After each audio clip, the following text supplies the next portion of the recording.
By the time I saw that fake loan officer sitting at my kitchen table with forged documents, I finally understood why my daughter-in-law Joyce had called me at 6 a.m. with pure panic in her voice. "Gerald, please don't come home today," she whispered. "If you show up, they'll finish before you realize what's happening." I'm Gerald Thompson, 59 years old, and I thought I knew my son Leonard better than anyone. Boy, was I wrong. At my age, you learn to tell the difference between worry and fear. Joyce was terrified. The way her voice shook when she said they'll have everything signed before you can stop them, that wasn't normal stress. That was someone watching a train wreck about to happen. I stood in my buddy's kitchen that morning, holding the phone, thinking back to my birthday dinner the night before. Leonard had been acting strange all evening. Not bad strange, just different. He kept asking questions about my finances that seemed innocent enough at the time. You know how it is, your kid shows interest in the family stuff? You figure he's growing up, being responsible. But now, with Joyce's warning echoing in my head, those questions took on a whole different meaning. Let me back up a bit. I retired from Ford Motor Company 3 years ago after 35 years on the line, worked my way up to production supervisor. Started there when I was 24, fresh out of community college, with an associate's degree in industrial technology. Back then, you could still make a decent living in manufacturing, especially at Ford. The benefits were good, the pension solid, and if you worked hard and kept your nose clean, you had job security. My wife Margaret passed 2 years back. Cancer got her fast. Pancreatic. 6 months from diagnosis to the end. That woman was tougher than any foreman I ever worked under, but cancer doesn't care how strong you are. The house we bought in 1987 is paid off now, sitting on about $320,000 worth of property. Got a decent pension, $2,800 a month, plus what's left in my 401k after the 2008 mess. Not rich, but comfortable enough to live without worry. Margaret always said the most important thing we could leave our kids wasn't money. It was values. Work hard, be honest, take care of family. Simple stuff, but she lived it every day. She taught Sunday school for 15 years, never missed one of Leonard's baseball games, and could stretch a dollar further than anyone I knew. When she got sick, she made me promise to keep the house and the workshop exactly as they were. "That garage is your sanctuary," she said. "Leonard's going to need to learn from you there, just like you learned from your dad." I still miss her voice in the morning, the way she'd hum while making coffee. Leonard runs an auto repair shop called Thompson's Garage about 15 minutes from my place. Good kid, or so I thought, always been handy with cars, just like his old man. I taught him to change oil when he was 12, rebuild an engine by 16. We spent hundreds of hours in my garage working on everything from lawnmowers to that old 1987 Mustang GT I bought as a project car. Margaret would bring us sandwiches and sweet tea, complaining that we tracked grease through her kitchen but smiling when she said it. Leonard started his business 4 years ago with a $50,000 loan and big dreams, rented a bay at first, then expanded to 3 bays when customers started coming regular. Had 2 guys working for him, good mechanics, local boys I knew from the neighborhood. Things seemed to be going well enough. He was making payments, had steady customers, even talked about maybe expanding again. But lately, something had been off. The Sunday dinners at my place got less frequent. When Leonard did come by, he seemed distracted, always checking his phone, cutting conversations short. Joyce would make excuses. Busy season at the shop, equipment problems, nothing major. But a father notices when his son starts avoiding eye contact. The birthday dinner happened at my place last Thursday. I grilled burgers in the backyard, just like Margaret used to love. Leonard brought Joyce and their friends Norman Williams and some guy I'd never met before. Nothing fancy, just family time around the picnic table Margaret and I bought for Leonard's 10th birthday party. But Leonard kept steering the conversation toward money talk. "Dad, you ever think about updating your will?" he asked while I was flipping burgers on the grill. "I mean, with Mom gone, you probably should review everything." I shrugged, focusing on not burning the meat. Got it all handled. "Lawyer took care of it when your mother passed." Later, while we're eating at the table where Leonard used to do homework, he brought it up again. "The house is just in your name now, right? No trust or anything complicated?" "Why all the questions?" I asked, setting down my beer. Leonard smiled. That easy grin he's had since he was a kid stealing cookies from Margaret's jar. "Just want to make sure you're covered, you know? These days, you can't be too careful with estate stuff. My buddy Norman here was just telling me about his dad's situation. Got real messy when he passed because nothing was organized." Norman nodded along, but I noticed he didn't add anything to the conversation, just sat there eating my food and agreeing with whatever Leonard said. Joyce barely touched her food, kept glancing at Leonard, then down at her plate. I remember thinking she looked tired, maybe coming down with something. She'd been working extra shifts at the bank lately. trying to help with their finances while Leonard's business found its footing. After dinner, while we're cleaning up, Leonard asked if I still kept important papers in the office safe. I told him yes, same place they'd been for 20 years. Margaret had insisted we get that safe after our house got broken into back in '95. Nothing taken. But she wanted our birth certificates, insurance policies, indeed somewhere secure. Smart, Leonard said. You should probably make copies though, keep them somewhere else too. What if something happened to the house? Then he excused himself to use the bathroom, but I noticed through the kitchen window that he went toward my home office instead. The office used to be Margaret's sewing room until she got sick, and I converted it to handle all the insurance paperwork and medical bills. When I found Leonard a few minutes later, he was standing near my desk, looking at the family photos on the wall. Just looking for some antacid, he said. When I walked in, burgers were great. But you know how it is? I didn't think much of it then, should have? That desk had been Margaret's writing desk where she paid bills every month, balanced our checkbook to the penny. She'd sit there Sunday evenings with her reading glasses and calculator, making sure every dollar was accounted for. After she passed, I couldn't bring myself to change anything. Her coffee cup was still in the drawer, along with her favorite pens, and that little address book where she kept everyone's birthday written in her careful handwriting. The next morning, Joyce's call changed everything. I was staying at my buddy Eddie's place because my hot water heater had been acting up. Eddie's a retired electrician, good guy, lives about 10 minutes from me. We'd planned to tackle the water heater repair together that morning. The phone rang at exactly 6 a.m. Eddie handed it to me, grumbling about people calling before decent hours, Gerald. Joyce's voice was barely a whisper. Please don't come home today. What's wrong? I sat up on Eddie's couch, suddenly wide awake. They're planning something. Leonard thinks you won't be back until evening. If you show up early, they'll finish everything before you can stop them. Finish what? The loan papers. Gerald, I found documents hidden in Leonard's truck last night. Home equity line of credit for $280,000. Your signature's already on some of them, but it's not your handwriting. My stomach dropped like I'd missed a step going downstairs. Are you sure? I've seen your signature 100 times on birthday cards and Christmas gifts. This isn't yours. There's a notary appointment scheduled for this afternoon at your house. Leonard told the woman you'd already agreed, but just needed to make it official for the bank. After I hung up, I sat in Eddie's kitchen for a long time, staring at the coffee getting cold. Eddie didn't ask questions, just sat across from me reading his paper and letting me think. That's the thing about old friends, they know when to talk and when to shut up. I kept thinking about the night Margaret died. Leonard had driven down from his apartment, stayed with me at the hospital through those last hours. When she finally let go around 3 a.m., Leonard held my hand and said, Dad, I promise I'll always take care of you, just like you took care of us. I believed him. Hell, I needed to believe him. Now I was wondering if that promise meant something different to Leonard than it did to me. Around 8 a.m., I drove straight to my lawyer Victor Martinez's office. Victor's been handling my legal stuff since Margaret got sick.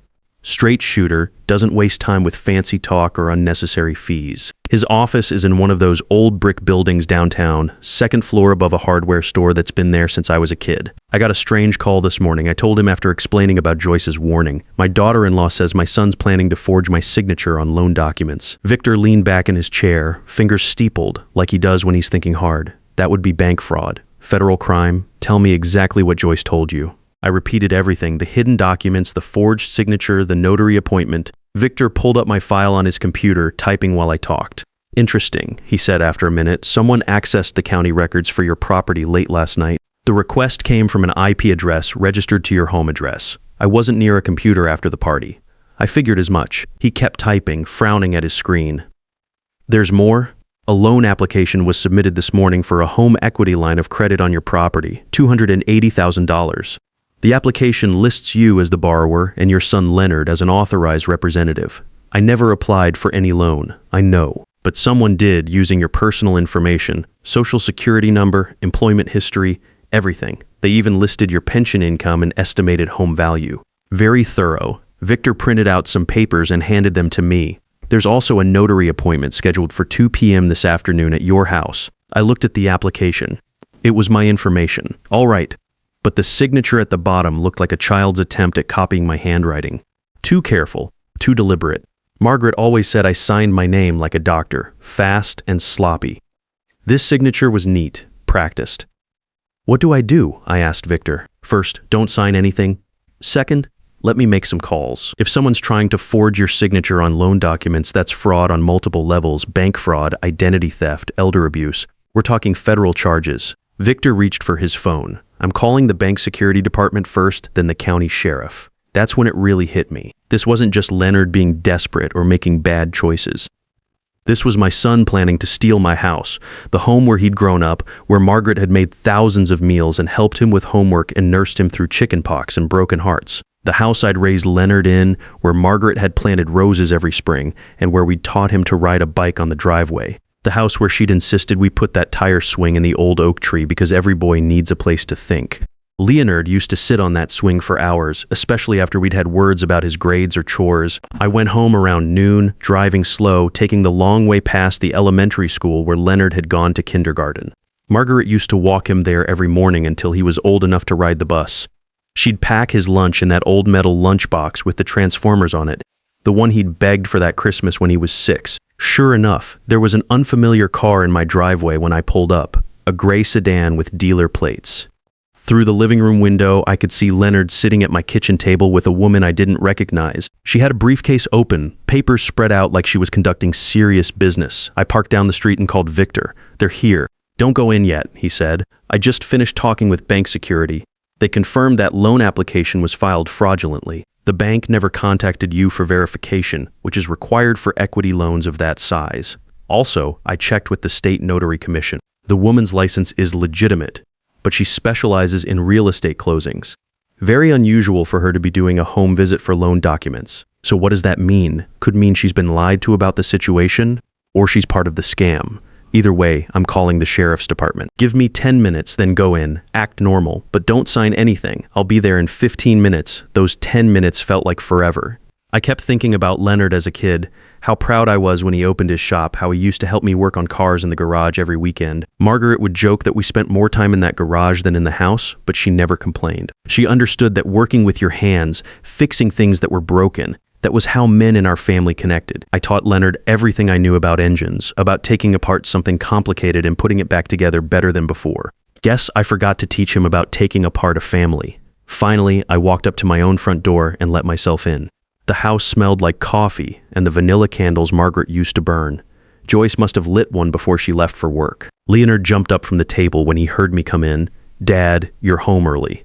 The woman, turns out her name was Carol Davis, stayed seated. She had official-looking papers spread out in front of her, a notary stamp ready to go, one of those embossing seals that makes everything look important and legal. "Gerald Thompson," she asked, not getting up. "I'm here for the loan documentation appointment." I looked at Leonard. His face had gone pale, like when he was 8 and I caught him breaking Margaret's good china playing baseball in the house. "What loan documentation?"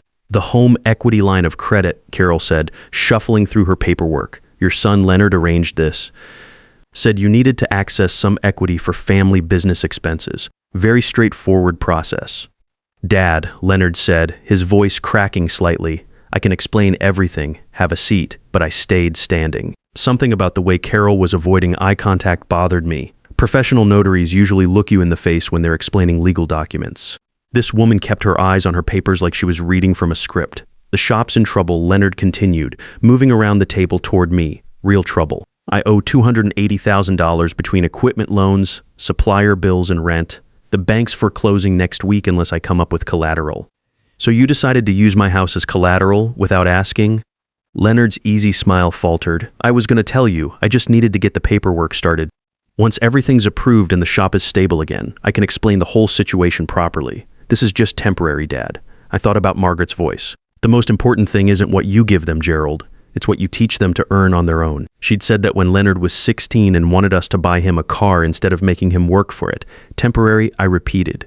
"Like when you were 12 and temporarily borrowed my tools without asking, then left them out in the rain?" Carol Davis was looking nervous now, glancing between Leonard and me like she was starting to realize this wasn't the simple family meeting she'd been told about. "Mr. Thompson," she said, "if you'd like to review these documents before we proceed." "I'd like to see some ID first," I said. She handed over her notary license. Looked official enough, but something about her attitude seemed off. Too eager, too pushy. Real professionals don't mind when people ask questions. "These papers show you've already signed a preliminary application," Carol continued, pointing to a document. "This is just the final authorization for the bank to process the loan." I looked at the signature she was pointing to. It was supposed to be mine, but it looked like someone had practiced it a dozen times before writing it down. too neat, too careful. When you've been signing your name for 59 years, you don't think about each letter. That's not my signature, I said. Leonard stepped closer. Dad, you signed those papers last week, remember? You said you wanted to help with the shop. That's when I realized what was happening. Leonard wasn't just desperate, he was trying to gaslight me into believing I'd already agreed to this, making me doubt my own memory, my own handwriting. Son, I said quietly, I've never seen these papers before in my life. That's when Victor walked in, and Leonard's face went completely white. Gerald, Victor said calmly, stepping into my kitchen like he owned the place. I need to speak with you privately. Leonard looked like he'd seen a ghost. Carol Davis started shuffling papers back into her briefcase faster than a card dealer in Vegas. Actually, Victor continued, not moving toward the living room. Let's all stay right here. Carol, I just got off the phone with the State Notary Commission. They're very interested in your recent activities. Carol stopped packing. I don't understand.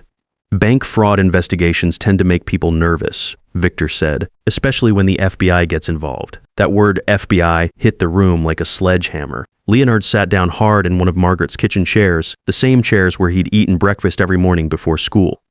There's been some misunderstanding, Carol said, but her voice had lost all its professional confidence.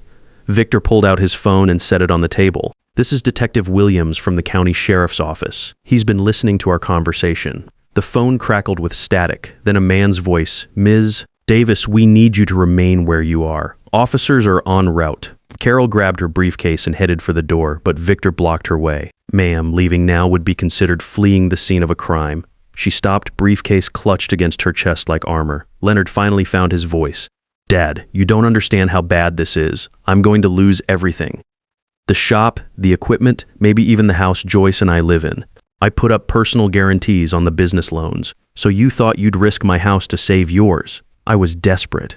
I figured once the shop got back on its feet, I could pay everything back. You'd never even know the difference. But I would know, I said, eventually.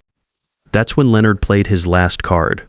The thing is, I already told some people this was happening. The bank, the suppliers, if this falls through now, they're going to want their money immediately. Like tomorrow, Victor stepped forward. Leonard, are you threatening your father? No, I'm just explaining the situation. If Dad doesn't help me, a lot of bad things are going to happen real fast. It sounds like you're saying bad things will happen if he doesn't sign. Leonard realized how that sounded. That's not what I meant. The police arrived 10 minutes later. 2 officers, one older guy who reminded me of the security guards at Ford, one younger woman who looked like she could handle herself in any situation. They separated us into different rooms, Leonard and Carol in the living room, me and Victor in the kitchen. Mr. Thompson, the older officer, said, "Can you tell us what happened here today?" I told them everything, starting with Joyce's call, the forged documents, the fake notary appointment.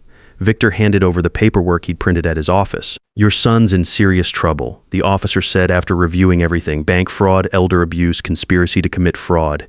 If Miss Davis was knowingly participating, she's looking at federal charges too. Through the doorway, I could hear Carol talking fast, her voice getting higher and more desperate. I was told this was a routine family loan. Leonard said his father had already agreed but needed help with the paperwork because of memory issues. Memory issues. That hit me like a punch to the stomach. Leonard had told people I was losing my mind. The younger officer came into the kitchen. Miss Davis is cooperating. Turns out your son hired her for $500 cash to notarize documents he said you'd already agreed to sign. She claims she didn't know the signatures were forged. What about Leonard? I asked. He's not talking, wants a lawyer. The legal stuff moved faster than I expected. The prosecutor charged Leonard with attempted bank fraud, elder abuse, and conspiracy within a week. The evidence was overwhelming: forged signatures, fake loan applications, recorded phone calls that Joyce had made during the weeks leading up to the incident. Turns out Joyce had been documenting Leonard's increasingly desperate behavior for almost a month. She'd recorded conversations where Leonard talked about getting the old man to cooperate and using the house to solve everything. In one recording, you could hear Leonard telling Norman Williams, "Once I get him to sign, the bank problem goes away. He won't even miss the money." In another, "If he won't cooperate, I'll just say he's getting confused. Who's going to believe a 59-year-old retiree over his own son?" The trial lasted 3 days. Leonard's court-appointed lawyer tried to argue that it was a family misunderstanding, that Leonard genuinely believed I would have agreed if I'd understood the situation. But the recordings made his intentions pretty clear. Joyce testified on the second day. She looked smaller somehow, sitting at that witness table, but her voice stayed steady while she explained what she'd discovered and why she'd called to warn me. Leonard told me his father would understand once the business was saved, she said. But when I saw the forged signatures, I knew Gerald would never have agreed to risk his retirement security. Leonard got 18 months in county jail, 5 years probation, and had to pay $15,000 in court costs and restitution. His shop closed before the trial even started. Word travels fast in the auto repair business, and nobody wants to deal with someone facing fraud charges. Joyce filed for divorce before Leonard was sentenced. She moved back with her parents, took her maiden name back. I felt terrible for her. She tried to do the right thing, tried to protect me, but her marriage was still over. I see her sometimes at the grocery store. She always stops to say hello, asks how I'm doing. We don't talk much about Leonard, but I can tell she still feels guilty about the whole thing. I keep telling her she saved me from losing everything Margaret and I worked for. The house is quiet now. I still go out to the garage most evenings, work on small projects, organize tools, but it's different. Used to be, I'd picture teaching Leonard's kids someday, showing them how to use these same tools, passing down what my father taught me. That's not happening now. Leonard sent me a letter from jail about 8 months ago, said he was sorry, said he'd made terrible mistakes, asked if we could talk when he got out. I read it twice and put it in the drawer with Margaret's things. Haven't answered it yet, maybe someday, but not now. Trust isn't something you can rebuild with an apology letter. These days, I keep all my important papers in a safety deposit box at the bank. Changed all my passwords, had Victor update my will to be crystal clear about everything. I'm more careful now about who has access to what. The workshop stays locked when I'm not using it. Seems silly, but I've learned that family can hurt you deeper than strangers ever could. Sometimes I think about what Margaret would say about all this. She always believed in forgiveness, in giving people second chances. But she also believed in protecting what you'd worked for and not enabling people who refuse to help themselves. I think she'd understand why I haven't written Leonard back yet, and I think she'd be proud that I didn't let him steal our home. Sometimes the people who claim to love you the most are the ones most willing to destroy what you've spent a lifetime building, but protecting yourself from that betrayal isn't giving up on family. It's honoring the values that made your family worth protecting in the first place. The hardest lesson a father learns isn't that his children might fail, it's that they might choose to fail at your expense. And sometimes loving them means refusing to enable the very behavior that's destroying them.